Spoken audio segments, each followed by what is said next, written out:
You said that Dragons in a Bag is a kind of mirror book, and you wish that you could have given this to your father when he was a boy, because it's an exciting, inclusive tale that might have hooked him on reading instead of making it feel like a chore for him.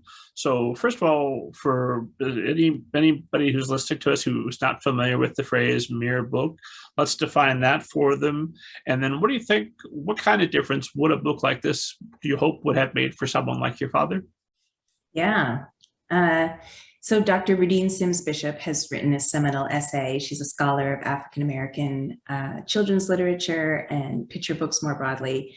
And she has a really important essay called Mirrors, Windows, and Sliding Glass Doors. And she talks about the different ways that books can engage children and can increase their capacity for empathy. And she talks about the effects, positive and negative, when we see ourselves reflected in the pages of a book and when we don't see ourselves. And so for me, growing up in Canada, I was reading a lot of British fantasy fiction. So it was always kind of rich white children living in mansions or castles in England. And I read so many of those books and never read a fantasy book with a Black child in it, that when I started to write my own fantasy stories, I thought I had to write about white kids because I had no example of anything different. And then I had to go through this long, ongoing process of decolonizing my imagination and decentering whiteness. And I really hope kids today are not going to have to go through that. When I look at what's being offered on Netflix, I just think, wow, like there are so, I mean, every single fantasy series that I see, which seems to be adapted from a young adult novel, has a diverse, inclusive cast. And I just never saw anything like that when I was growing up. And certainly my father, who also grew up in a British colony, was a subject of the King of England in, the 1940s in the Caribbean, an island, small island called Nevis. His grandmother, in an attempt at improvement, personal improvement, in addition to going to school, he had to sit inside and read the classics. And I guess she selected for him Alice in Wonderland, thinking he would enjoy that, and he hated it. And I think, first of all, we know how important it is to let kids choose their own books, but to be given that book and to be forced to read it and to hate it, my father came away from his childhood not liking to read novels. I saw him read the newspaper and the Bible, and he was a teacher. He went on to become a high school teacher, and my mother was a teacher, and my mother read constantly. So it's no surprise they ultimately got divorced. But, he was a really outgoing, gregarious person, loved sports, loved socializing. But having a love of books would have just enriched his life even more. And it might have made it easier for us to connect, because I think he felt, like many immigrant parents do, that being an artist, being a writer wasn't a viable career. And even when I got my PhD, he was like, why couldn't you become a useful doctor? Like being a medical doctor would have been more practical than having a doctor of philosophy in the family. So I think if my father had had books where a Caribbean boy, went out to go bring the goats home, as he used to say, or bring the oxen home, if he, heard a story or read a story where that boy ended up feeling empowered, had some kind of access to magic, it would have hooked him. He would have been intrigued. He would have wanted to read more. And that's what a lack of mirror books can do, is diminish a child's interest in reading. So we hear a lot about the achievement gap, and especially about Black boys not wanting to read. But, Marley Diaz, young African-American, well, she's a teenager now, she's heading to Harvard, but she started her campaign because she was tired of reading about white boys and their dogs.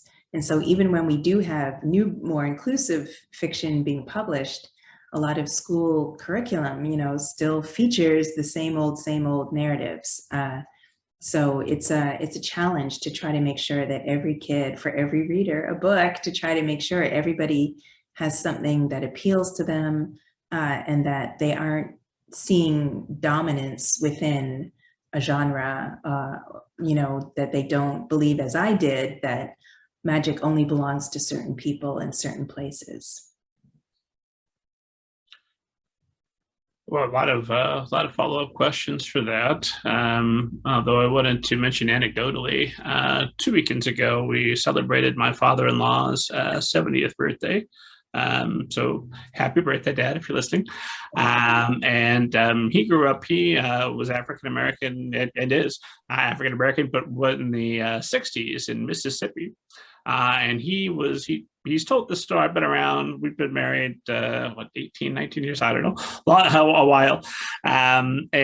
So I've heard some of his stories multiple times. And he will get told the story of how when he was in third grade, second grade, the teacher slapped him so hard, white teacher, that she left a handprint across his face. So when his mother came to pick him up, they had the cops there, and they just moved the teacher. They moved him to another class, and that was how they resolved it in the '60s. But prior to that, the thing that leaves him extremely bitter was they would read Little Black Sambo. Oh. He was the only Black child in the class, and the white children were laughing at him. He knew they were laughing at him, and that left with him the clear distinction that, oh, reading is not for me. This is a tool that's used against me. His wife's a big reader. My wife's a big reader, but he has never been a big reader. And it's very clear, because I've heard that story a few times now, that, oh, that experience comes directly from that to not reading later in life. Absolutely. I mean, that's horrific. And it's traumatizing. One of my favorite books in the 5th grade was E. Nesbit's The Phoenix and the Carpet. And I remember we were reading the book, and then, the teacher would wheel in the VCR cart, which was so exciting, and put the tape in the VCR, and we watched the BBC adaptation of the book. But, I went back and looked at that as an adult. Oh, I mean, it's so racist. And of course, the children, white children, hop on the carpet and take a tour of the British Empire, which means they're stopping in all of these places that are populated by people of color. And, they went to a tropical island populated by savages who said things like ooga booga, and had, and then the book is illustrated. So you've got these illustrations of savages who have afros and bones through their nose.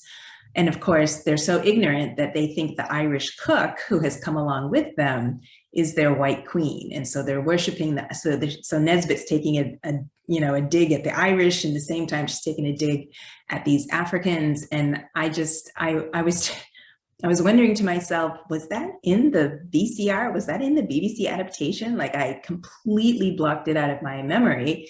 And then I did a presentation at Cal Arts, and the host tracked down video footage of that. And it's white folks in blackface with Afro wigs. Like, it's just horrific. And I think, okay, so here was me in 5th grade, the only Black student in my class with an Afro. Like, what did I do in that moment? Did I completely dissociate and be like, that's not me? Or were my classmates laughing and pointing at me and throwing things in my hair, which they often did? I think it was just so traumatic that I blocked it out. But, I went on to write a story about a phoenix, and it had a British accent. It's so deeply embedded in my mind, that experience of reading that book and watching that series and loving it. I mean, I shouldn't leave that part out. I loved it, and it left a lasting impression. So on the one hand, for me as a voracious reader, I mean, I loved the books that I was reading. But I think, why did my teacher think that that was an appropriate text for us to be reading? I mean, that book was written in 1911 or something, 1912. Like, why are you teaching this? I mean, there were so many, we never read any Canadian fiction. Even throughout high school, I never read any Canadian fiction. It was all Great Gatsby and Catcher in the Rye and Streetcar Named Desire, and Shakespeare. That was what we read, was the plays of Shakespeare and US Lit. So yeah, it's frustrating to me, and also very gratifying now to have so many teachers reach out on social media with photographs of their students holding my books, and making artwork, and just being so excited about the series. And I always thank them. I'm like, thank you for caring enough about your students. Even if you don't have students of color in your class, thank you for making sure that inclusive fantasy fiction is part of the curriculum, because it matters. It matters just as much for white children to see kids of color centered as it does for kids of color to see themselves in the center of a narrative. So for you, I know I've heard you talk elsewhere about some of your first stories were written to be, I think Dickensian is the word. You were writing the style of Charles Dickens, which first off is just intimidating to me, just full stop, because that language is a little bit beyond me. So how do you go about the process of decolonizing your imagination? I think you phrased it. How did you go about that? You know, it's hard and it's an ongoing process. And I encourage anybody who's interested in doing it to try to be as compassionate towards yourself as you can, because I would say I started from a place of rage, and I was really angry because I had consciously tried to write like Charles Dickens, and that had served me well in high school and college, because writing an essay, sure, my intro might have taken me 2 or 3 pages, but I finally got around to my 5-paragraph essay. And, you know, professors were always impressed with my vocabulary, and my writing was very formal. I wrote in a very formal British style, antiquated British style. And then I got to the US, and I started reading African-American fiction, especially women's fiction. And I met all these Black women in graduate school who were writers. And one of them read one of my stories and said, "Oh my God, your writing is so British." And it was the first time that was not a compliment. It was the first time that I was actually kind of horrified. And I just thought, uh-oh, you know, I'm not British. I'm not trying to sound British. I want to sound like Alice Walker. I want to sound like Toni Morrison. And so I had new role models, but I had to learn that I didn't have their life experiences. I didn't have their cultural experiences. There was no way I was going to be able to write like them. I shouldn't aspire to sound like anyone but myself, which means that I probably always will sound a little bit British in my writing. And maybe my writing is a little bit more formal. I do notice that when I'm writing the Dragon series, that I sometimes use vocabulary that's not American, and that's not appropriate to a 9-year-old child. So I do have to watch out for that. I think decolonizing my imagination mostly entails interrogating myself constantly. It means being very, very self-conscious all the time. You know, like up until the pandemic, if I had a little extra cash and somebody said, "Why don't you take a trip?" I would go to London. Always. I was going to London twice a year for 5 years in a row, maybe. I was writing in London, not always stories set in London, but you know, my father, I grew up singing God Save the Queen. There's no way to uproot that part of my identity. It's a huge part of it. To have been part of my father growing up in a British colony. Canada is a former British colony, but you know, the Queen's on all our money. I mean, I grew up around British people, Scottish people, Irish people. My grandfather on my mom's side was Irish, but her other ancestors were African-American. Like there was a mix, and I had to find a way to honor all of that, while at the same time acknowledging that mix existed because of a history of the transatlantic slave trade and imperialism, which is not a pleasant history. So my dissertation, you know, was on racial trauma, racial violence and trauma. And I sort of always have, well, maybe not always my professor hat, but, you know, my training stays with me. So I do think I gravitate towards maybe some of the more difficult aspects of history, and I want to make that understandable to children. I don't want to scare anybody or shame anybody, but I'm not going to lie. I'm not writing fantasy in order to hide the truth. You know, I'm not, like, it's incredible to me that British fantasy writers could not talk about imperialism. You know, like I did the first 2 books in the Harry Potter series, and then I was done. And it's interesting now to have people looking back and sort of doing a critique of those books, and to have the author retroactively trying to be more inclusive. And yet, you know, the new series, I forget what it's called, Mythical Beasts or something like that. You know, I think the first film was set in Harlem, and there was nobody Black in the movie. Like there was one Black person in the movie. I'm like, okay, this is clearly a pattern, and this is not accidental. This is deliberate. And we have other options. You know, there are lots of other things we can feed our imaginations. So growing up as a kid, I didn't have options. So reading British fantasy fiction, that's what I had. And now I have so many other options, and I am much more careful about how I curate what I consume. And I want to make sure that kids have those options as well. And I'm part of a growing group of people who are getting published. I mean, there were always a lot of us, but we couldn't get published, and not traditionally. And I don't think it's, a coincidence that a lot of the people that were self-publishing were publishing spec fic and sci-fi fantasy and paranormal. So it has taken the publishing industry a long time to sort of open up and be welcoming of writers of color, particularly when they're not writing civil rights narratives or slavery narratives, because there was for a long time, definitely a preference for those kinds of stories. But magic is about power. So if you're not publishing books about all kinds of kids having magic, you're saying that power really only belongs to one group of kids, and that's not cool. So I think publishers are more aware of it. I'm certainly more aware of it now.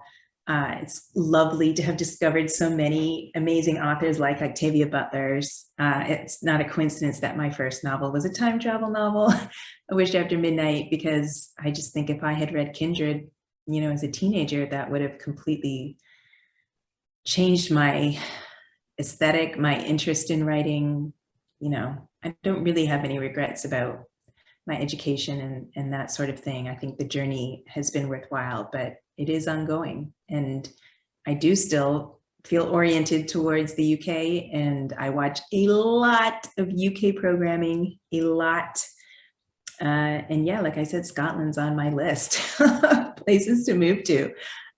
So yeah, it's always going to be there, but at least I'm conscious of it now. You say you're constantly interrogating your motives in writing, which I think is a good idea for all writers. Every writer should be interrogating their motives, whatever you're writing. But 40 books later, do you feel like you found your voice? Yes.